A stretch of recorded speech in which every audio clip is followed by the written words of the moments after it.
স্বীকার করতে সৎ সাহস লাগে। শীতকালে বড় আবার শিকার টিকারের কি হলো না বলছি, হঠাৎ করে কি হলো? শীতকালে আমি ব্রা পরি না। তাই ভাবছি যে কেন নিচের দিকে নেমে আছে।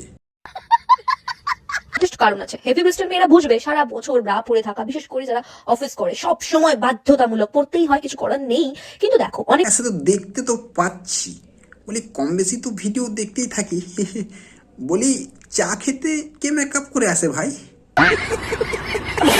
আমাকে বলে ভিডিওতে যে মা ব্রা পরো, নিবেশ করেছি পরে নি, সারাক্ষণ ব্রা পরে থাকতেও পারবো না, কারণ ভীষণ হেভিনেস ফিল হয়, বুকে লাগে, কষ্ট হয়। আরে আমার শরীর ভালো তো আমাকেই রাখতে হবে, সবসময় টাইট লাগতে হবে, তার তো কোনো মাত্রা দিবি নেই। যাই হোক, আমি শীতকালে ব্রা পরি না, এটা আমার পার্সোনাল মতামত। না না দিদি, এটা একদম ঠিক বলেছো, এটা একদম ঠিক বলেছো। দেখো তোমার জিনিস, তুমি পড়বে না তুমি দড়ি দিয়ে বিঁধে রাখবে, সেটা তোমার ব্যক্তিগত ব্যাপার, ঠিক আছে। তুমি নাও পড়ে থাকতে পারো, হ্যাঁ, তোমাকে পড়তে হবে তার কোনো মানে আছে নাকি? কোনো টেনশন নেই।